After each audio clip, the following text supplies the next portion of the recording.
सुहावने दिन चल रहे हैं और माता भुवनेश्वरी जगत माता सबका पालन पोषण करती है। जो उनकी शरण में रहता है उनके मनोरथों को सफल करती है। जो उनसे दूरी बनाकर रहता है तो माँ भी उनसे दूरी बना लेती है। ये बड़ा सुंदर व्यवस्था है कि एक देवों के देव महादेव और दूसरी माँ भुवनेश्वरी, इन दोनों की कृपा के बिना कोई कुछ नहीं कर सकता। कहे कि शंकर जी की ही कृपा प्राप्त हो जाए तो ठीक है, कोई बात नहीं, माँ भगवती की कोई जरूरत नहीं, ऐसा नहीं। दोनों की कृपा प्राप्त करनी पड़ती है। मैं एक छोटा सा उदाहरण देके बताता हूं। एक बार भीम और कीचक भगवान शिव का स्मरण कर रहे थे। घोर तपस्या की उन्होंने। तपस्या से प्रसन्न होकर भगवान शिव उनके पास पहुंचे तो कहा कि वरदान मांगो।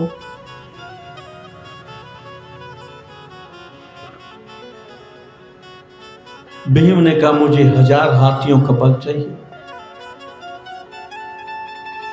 कीचक के पास गए तो कीचक ने भी कहा मुझे 1000 हाथियों बल जैसा चाहिए।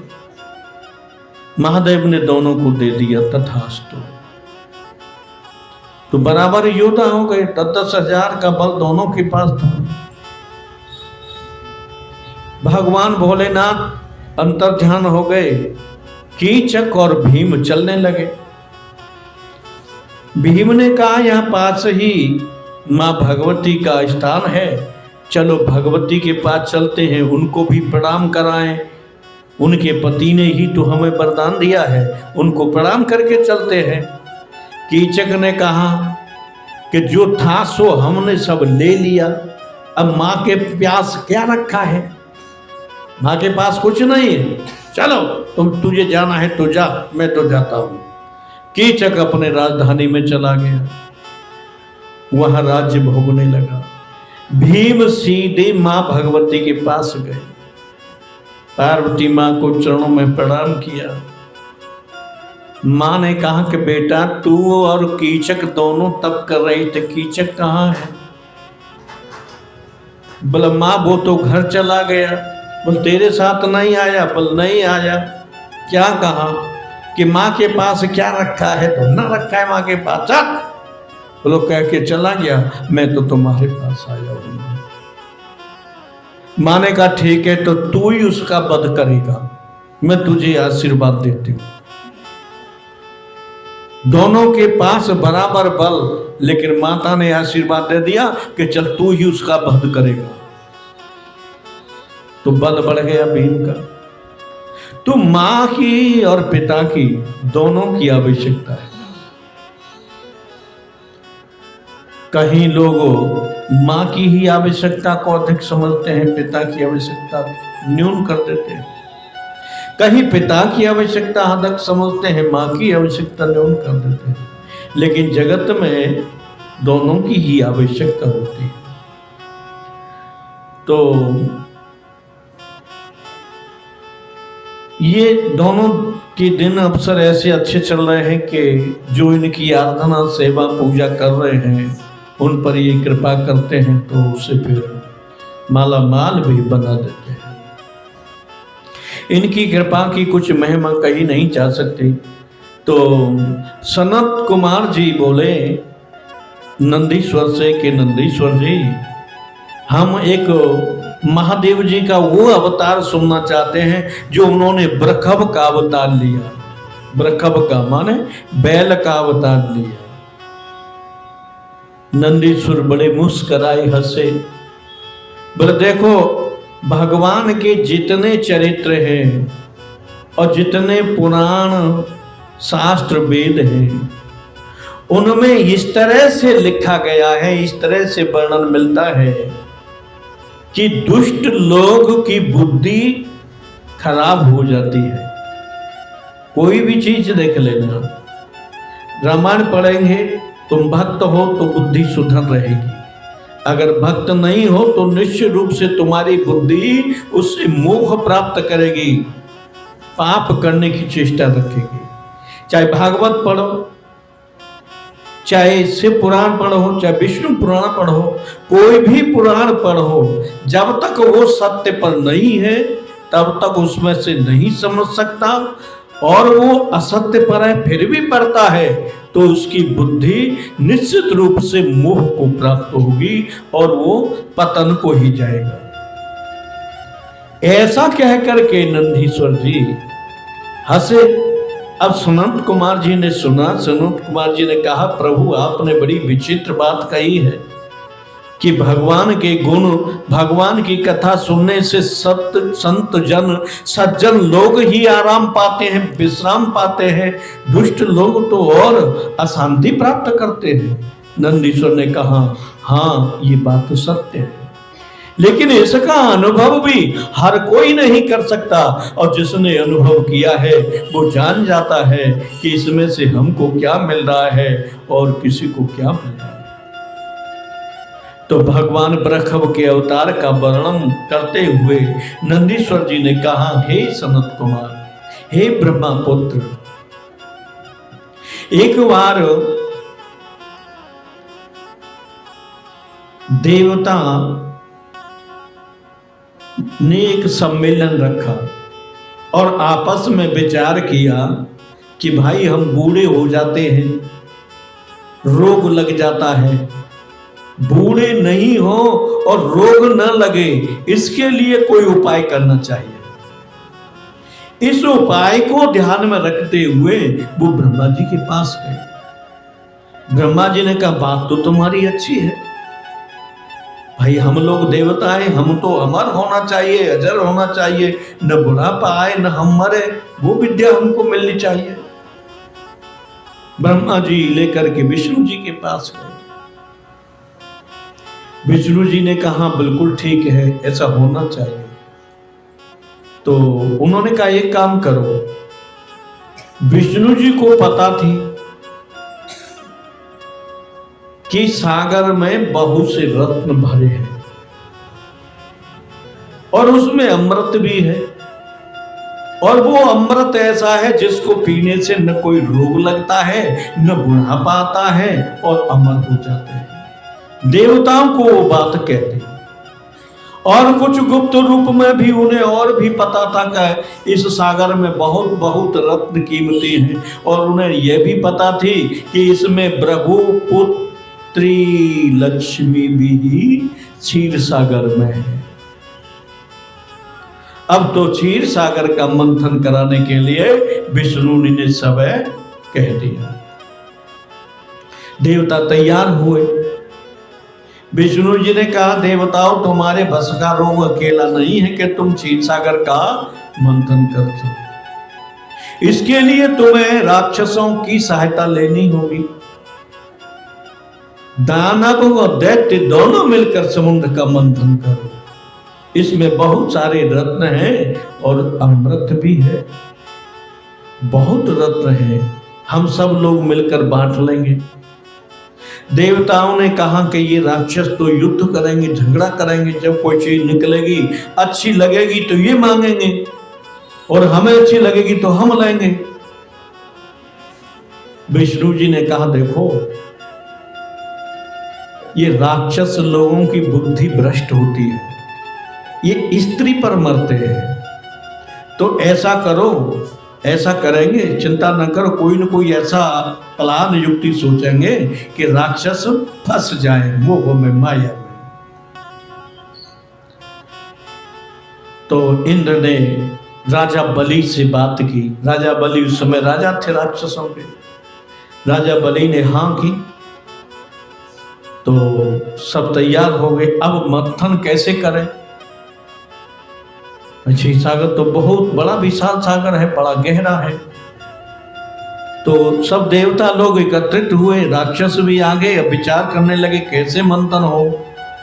अब इनकी भाव को समझ करके आकाशवाणी हुई, ये देव दानव हो, तुम अगर क्षीर सागर का मंथन करना चाहते हो तो मदराचल पर्वत की रई बनाओ और बांसु की नाग की रस्सी बनाओ, फिर उसे मथो मिलकर तो तुम सफल हो जाओगे। अब देवताओं ने और राक्षसों ने वो मिलकर कार्य किया, मदराचल पर्वत को उखाड़ने के लिए चले गए। देवता दैत्यों ने मिलकर मदराचल को उखाड़ लिया।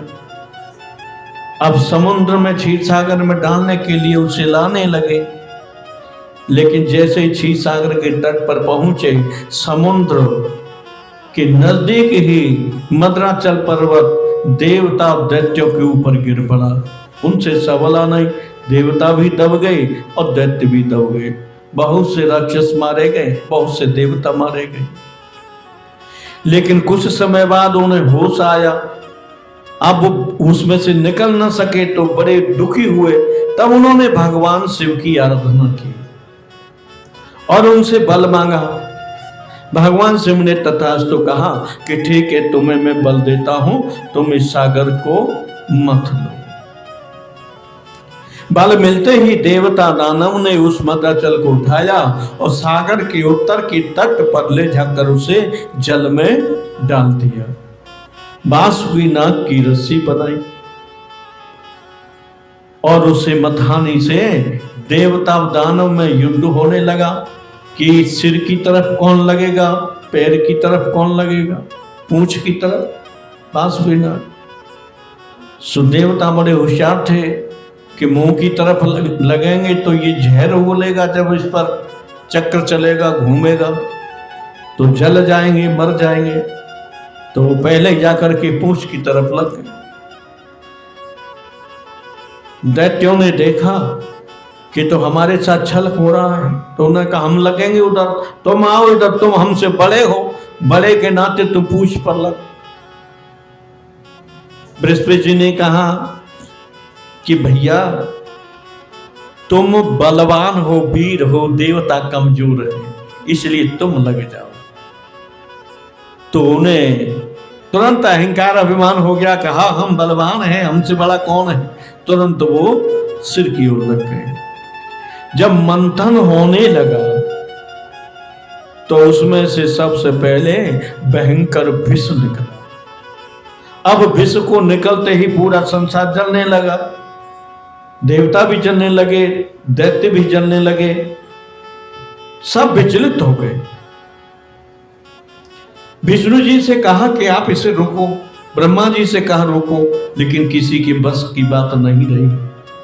तब शिव का स्मरण किया।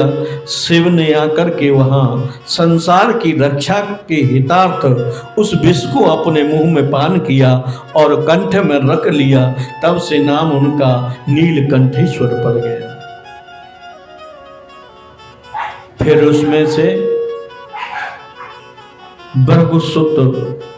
भृगुसुता लक्ष्मी निकली, कौस्तुभमणि निकली, चक्र निकला, शंख निकला और तलवार निकली। अब विष्णु जी ने उनको ले लिया। फिर उसमें से मदरा निकली। अब मदरा को देख करके वो दानव बोले कि इसे तो हम लेंगे, तो हमारे लिए मदरा को दानव लेंगे। तो जो मदरा शराब पीते हैं वो दानवों की श्रेणी में ही आते हैं, वही लोग पीते हैं।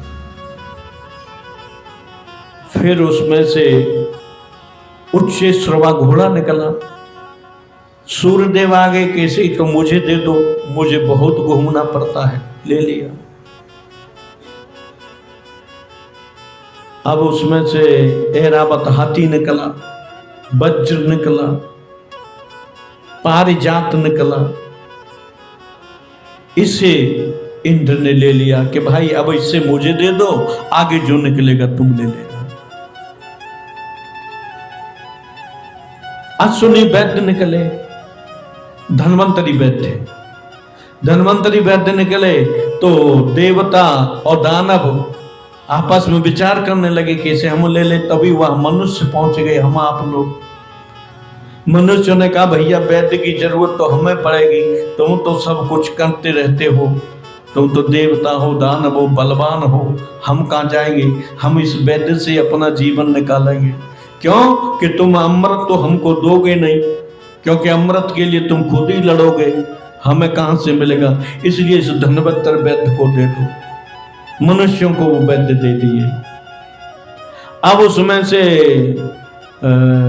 कामधेनु गो निकली। अब उससे कामधेनु गो को महात्मा लोग आ गए, साधु संत आ गए कि भैया हम जंगल में रहते हैं, वन में रहते हैं, ये कामधेनु गए हमारे लिए काम आएगी, दूध देगी, हमारी इच्छाओं की पूर्ति करेगी। सब ने मिलके उनको वो कामधेनु को दे दी। अब उसमें से अमृत की घड़ा निकलने लगा। अमृत के निकलते समय उसमें से कुछ बूंदें बाहर फैल गईं और उन बूंदों को फैलते ही उन बूंदों से लक्ष्मी के समान करोड़ों स्त्रियां बन गईं। उन बूंदों से, जो अमृत के घड़ा से बूंदें छलकी मथते समय करोड़ों अरबों की संख्या में महासुंदरी, परम सुंदरी, विश्व सुंदरी लक्ष्मी के समान युवती स्त्रियां प्रकट हो गई। अब उन्हें देख करके ये देवता लोग तो बड़े आश्चर्य करने लगे, ये क्या हो गया? अब उधर राक्षसों ने कहा कि भैया तुमने पहले कह दिया आपके जो निकलेगा उन्हें हम लेंगे, अब इनको तो हम लेंगे तो हमें। अब उन्हें वो एक एक, दो दो, तीन तीन, चार चार करके ले जाने लगे। अब विचार करने लगे इसमें और आगे निकलेगा और इनको अपने साथ रखेंगे और लड़ाई झगड़ा हो गया तो देवता छुड़ा लेंगे। तो उन्होंने ले जाकर के वो पाताल में गुप्त स्थानों में छुपा दी। अरबों करोड़ों खरबों स्त्रियां परम सुंदरी लक्ष्मी के समान, और गुप्त स्थान बड़ा बनाकर उनकी सुरक्षा में कुछ चौकीदार रखकर राक्षस फिर ऊपर पृथ्वी पर आ गए। अब ये सब देवताओं ने देख लिया, विष्णु जी ने देख लिया कि ये अरबों करोड़ों स्त्रियों को ले गए यहां से, जो लक्ष्मी की समान सुंदर थी। देवता आ गए और राक्षस फिर उसे मथने लगे, तो उधर वो अमृत का कलसा ऊपर आ गया। अब पूछा ये क्या है? तो कहा कि अमृत है, इससे क्या होगा कि जो पिएगा वो अमर हो जाएगा, बुढ़ापा नहीं आएगा। अब तो आपस में कहा कि हम लेंगे, उसने कहा हम लेंगे। राक्षस बलवान थे, उन्होंने देवताओं को पकड़कर नसल दिया और अमृत का कलश ले लिया। अब देवता रोने लगे कि पूरा झंझट हम अमृत के लिए ही तो किए थे और उसे ये ले गए, अब तो यही अमर हो जाएंगे, अजर हो जाएंगे, हम तो वैसे के वैसे बुढ़ापा रहेगा, बीमार रहेंगे, मर जाएंगे। अब तो वो प्रार्थना करने लगे विष्णु जी से, ब्रह्मा जी से। ब्रह्मा जी ने विष्णु जी से प्रार्थना की कि प्रभु आप ही संभालो, आपके अलावा और कोई नहीं संभाल सकता। तो बोले क्या है? बोले ये अमृत का कलश राक्षस ले गए। तो ठीक है, चिंता न करो, मैं अभी लेता हूं इसे। तुरंत विष्णु जी ने एक सुंदर मोहनी का रूप धारण किया। विष्णु जी जानते थे कि ये बहुत सी स्त्रियों को ले गए हैं और बहुत बहुत सुंदर थी, अब इनसे और अधिक सुंदर होगी तब ये राक्षस फंसेंगे। तो उन्होंने बड़ी सुंदर रूप, मोहनी रूप धारण किया। सुंदर मोहनी रूप धारण करके वो चमक चमक नाचते हुए, और वो जहां राक्षस अमृत का कलश लेकर के आपस में बांटने के लिए तैयार थे, वहां पहुंच गए। अब उस मोहनी रूप को देखकर राक्षस अमृत को भूल गए। अब उससे पूछने लगे, हे देवी तुम कौन हो और यहां क्यों आई हो? क्या तुम हमारे साथ रहोगी? तो उन्होंने कहा कि हाँ, मैं तो बलवानों के साथ रहती हूँ, जो बलवान होते उनके साथ रहती हूँ। लेकिन तुम ये क्या है कलश में, किस लिए उसको जेठ भरे बैठे हो? तो उन्होंने कहा देवी तुम नहीं जानती हो, ये अमृत है, इसके पीने से अमर हो जाते हैं और कभी मृत्यु नहीं होती। तो उस मोहनी ने कहा कि ये तो बहुत अच्छी चीज है, अब तो मैं तुम्हारे साथ ही रहूंगी कि तुम तो अमर हो जाओगे और मुझे भी अमृत दे दोगे तो मैं भी अमर हो जाऊंगी। बढ़िया हुआ तुम चोर लाए इसको। राक्षस बोले चोर के नहीं लाए, हम भुजाओं के बल से जीत कर लाए। बोले ठीक है। तो अब राक्षसों ने जो मैन थे उन्होंने कहा कि लो तुम लो पहले, तुम्हें हम इसलिए देते हैं कि तुम हम सभी राक्षसों में इसे बांट दो और फिर तुम पी लेना। अब मोहनी ने कहा कि राक्षसों बात तो तुमने ठीक की है, परंतु मुझे लगता है कि ऊपर ऊपर पानी वाला अमृत है खराब अमृत, नीचे वाला अमृत बहुत बढ़िया है, इसलिए मेरी बात मानो। अब बोले क्या कि इस जो बुरे बुरा खराब खराब है इसे देवताओं को पिला दो और बढ़िया बढ़िया सुंदर सुंदर गाढ़ा गाढ़ा अमृत रहेगा, वो हम सब लोग पिएंगे। जो पतला अमृत पिएगा वो पतला हो जाएगा, जल्दी मरेगा, और हम गाढ़ा पिएंगे तो बहुत दिन चलेंगे। राक्षसों की समझ में आ गई, बोले ठीक है। अब वो मोहनी लेकर के देवताओं को बुलाया, देवताओं की पंगत लगाई। अब उनमें राहु और केतु दोनों राक्षस बड़े बलवान थे। वो विचार करने लगे कहीं ये स्त्री छल तो नहीं कर रही है हमारे साथ, देखना चाहिए। तो वो देवताओं का भेष बनाकर देवताओं की पंगत में बैठ गए। अब विष्णु जी मोहनी बने हुए थे, कमर पर उस कलश को रखे हुए ठुमकते ठुमकते आगे बढ़े। तो वो पहले जो देवता बैठे थे पहली लाइन में उन्होंने अमृत देना बांटना शुरू कर दिया। जब वहां आगे पहुंचे तो विष्णु जी जान गए कि ये राहु बेटा है, केतु बेटा है, लेकिन एक पंगत में है, इनके साथ भेद करना ठीक नहीं, पाप होगा, इसलिए मुझे पाप नहीं करना चाहिए। तो उनको भी दे दिया, राहु ने पी लिया, केतु ने पी लिया। अब आगे बढ़े तो सूर्यदेव और चंद्रमा देख रहे थे कि ये दोनों दुष्ट राक्षस पी गए, तो विष्णु को इशारे में किया, कहा कि ये राक्षस दोनों पी गए हैं अमृत। विष्णु ने कहा अच्छा मुझे पता है, पर जब तक तुम बोलोगे नहीं तब तक मैं क्या करूं। तुरंत उन्होंने सुदर्शन चक्र को आज्ञा दी और दोनों का सिर काट डाला। देवताओं ने अमृत पी लिया, देवता बलवान हो गए, अचार अमर हो गए। फिर ज्यादा बलवान हुए देवता और राक्षस वहां थे ही तो युद्ध छिड़ गया, देवासुर महासंग्राम हुआ। इससे बढ़कर पृथ्वी पर कभी कोई संग्राम नहीं हुआ। अब कुछ राक्षस मार दिए गए, कुछ राक्षस पाताल को भाग गए। अब विष्णु जी जानते थे कि वहां बहुत सारी महिलाएं जो लक्ष्मी के समान है, उनको लाना चाहिए ऊपर, जो पृथ्वी पे देवताओं को या महात्माओं को या मनुष्यों को दे दी जाएंगी, जिससे संसार की रचना बढ़ेगी आगे। तो विष्णु जी देवताओं को राक्षसों को मारते हुए सुदर्शन चक्र हाथ में लेते हुए नीचे पाताल में प्रवेश कर गए। कुछ देवताओं को मारा, बहुत संग्राम हुआ, और वहां जाकर पहुंचे तो वो स्त्रियां जो छुपा कर रखी थी सब मिल गई। अब स्त्रियां हाथ जोड़कर रोने लगी, महाराज हमारा क्या दोष है, हमको यहाँ पाताल में अंदर छुपा दिया है। विष्णु जी ने कहा कि तुम चाहते क्या हो? तब उन स्त्रियों ने कहा कि हमारा तो कोई नहीं है, कहीं भी नहीं है, न माँ है, न बाप है, न पति है, न भाई है, हम जाए तो जाए कहाँ, हम बड़ी दुखी है। आप तो देवताओं में देव श्रेष्ठ श्रोमणी है, आप हमें अपने साथ रख लो।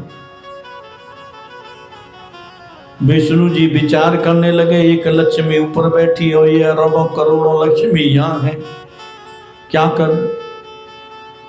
तो उन्होंने आज्ञा मांगी शिव से और ब्रह्मा जी से कि क्या करें। तब उन्होंने कहा कि देखो कुछ न कुछ तो लीला करनी होगी, नहीं ये राक्षस इन स्त्रियों से पुत्र पैदा करके और राक्षसों की संख्या बढ़ा लेंगे, और इनके गर्भ से जो पुत्र पैदा होंगे वो बहुत ही बलंकारी और बहुत ही बलवान विक्रम होंगे। तो विष्णु जी ने क्या किया कि सब स्त्रियों को अपने साथ रख लिया और पाताल में ही रह गए और देवताओं को बुला लिया। कुछ रमणियां तो विष्णु जी ने, कुछ देवताओं ने आपस में बांट ली। अब उनसे पुत्र हुए बड़े बलंकारी, इतने खतरनाक पुत्र हुए कि हर समय युद्ध ही चाहते रहते थे। उन्होंने ढूंढ ढूंढ करके राक्षसों को पाताल में मार डाला। अब तो वो ऊपर पृथ्वी पर भी आने लगे, पृथ्वी पर भी मनुष्यों को मारने लगे, देवताओं को पीड़न करने लगे। तब देवता हाहाकार करने लगे कि अब कैसे रक्षा हो। सब शिव जी के पास गए। शिव जी ने देखा कि विष्णु मेरी माया से मोहित होकर वहां सब ऐसा कार्य किए हैं, विष्णु पाताल में ही है और उनके अरबों करोड़ों स्त्रियों से खरबों असंख्यों बच्चा पैदा हो गए जो बड़े बलवान भयंकर, युद्ध में सभी निपुण। शंकर जी ने विचार किया ये किसी तरह ऊपर आ गए तो पृथ्वी का सर्वनाश कर देंगे, अब इनका क्या किया जाए।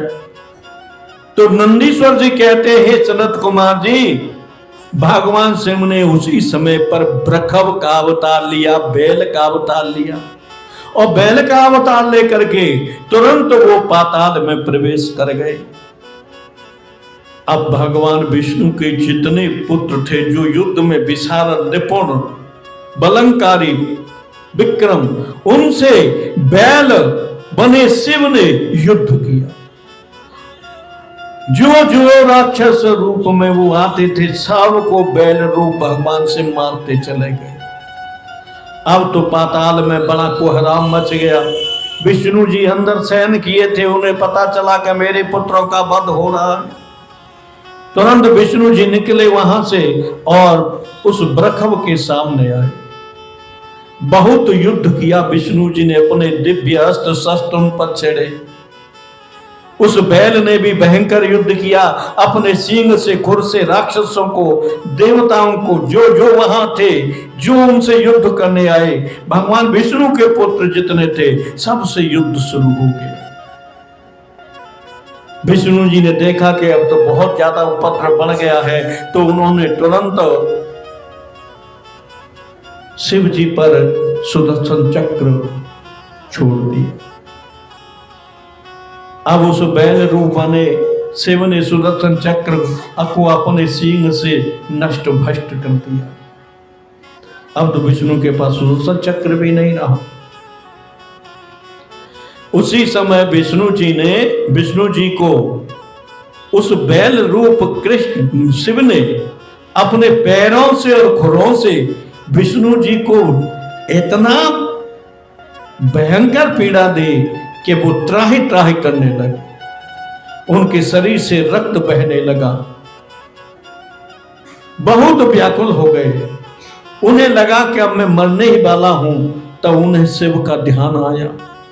जो ही उन्होंने शिव का स्मरण किया तुरंत उन्हें बैल में शिव के दर्शन हो गए। बोलो सच्चिदानंद भगवान की जय। अब इसको पूरा कर ले थोड़ा सा और। शिव के दर्शन हुए। शिव ने कहा, हे विष्णु, तुमने ऐसा किया है जो सर्वथा अनुचित है। तुम तो देवताओं में सर्वश्रोमणी है, तुम्हारा नाम लेकर के संसारवासी भव से पार हो जाते हैं, तुम यहाँ स्त्रियों में आकर के फंस गए। ये तुम्हारा ज्ञान कहां गया? तुमने ये अज्ञानता कैसे धारण कर ली? क्या तुम मेरी माया से मोहित होकर अज्ञान जनित ये व्यवहार कर रहे हो? हे हरि, मैं तुम्हें अब छोड़ूंगा नहीं। तो और बैल रूप से उन्हें उनको प्रहार किया। जब बहुत ज्यादा घायल हो गए, गंभीर हो गए, तो फिर स्तुति की, हे प्रभु मुझे क्षमा कर दो, मैंने बहुत बड़ा पाप किया है। तब शंकर जी प्रसन्न हुए और दर्शन दिया। विष्णु जी से कहा कि तुम अब तुरंत यहां से ऊपर जाओ, वहां देवताओं को तुम्हारी आवश्यकता है, और इन स्त्रियों का साथ छोड़ो। ऐसा कहकर के शिव जी चले गए। विष्णु जी ऊपर गए और ऊपर से और देवताओं को बुला लाई, चलो पाताल में बहुत सी स्त्रियां हैं, मैं तुम्हें देके देवा के लाता हूं। बहुत से ब्याह के लिए तैयार बैठे थे, पहुंच गए लेकर। कुछ महात्मा भी थे, उन्हें भी पकड़ लिया, कुछ मनुष्य थे, सब ले गए अंदर और उन्हें देने लगे कि तुम्हें जो पसंद आए उसे तुम ले चलो।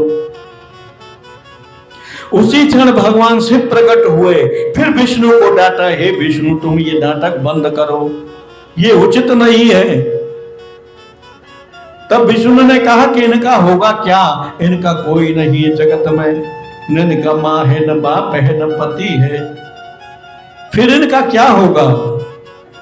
तब शिवजी ने कहा जो होगा सो देखा जाएगा, लेकिन तुम यहां से देवताओं को, महात्माओं को, मनुष्यों को लेकर के निकलो। कितनी सच्चाई है इस कथा में कि अगर कोई अज्ञानी लोग इस कथा को पढ़ेगा तो वो स्त्री के चरित्र सुनकर स्त्री में ही पागल हो जाएगा, मोह बढ़ जाएगा, ममता बढ़ जाएगी।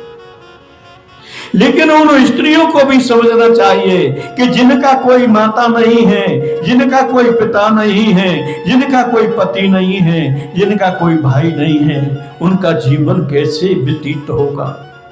उनके लिए पग पग पर समस्याएं हैं, वेदनाएं, पीड़ा है, दुख भरा हुआ खड़ा है। इसलिए संसार में कोई न कोई संबंध किसी से बना करके अपनी सुरक्षा को निश्चित किया जाता है। बोलो सच्चिदानंद भगवान की। जो इस कथा को सुनता है, पढ़ता है, उसको मुक्ति, भुक्ति, धन, यश, वैभव सब कुछ प्राप्त होता है, ऐसा महाशिव पुराण में लिखा है। बोलो शंकर भगवान की। हर हर हर हर हर हर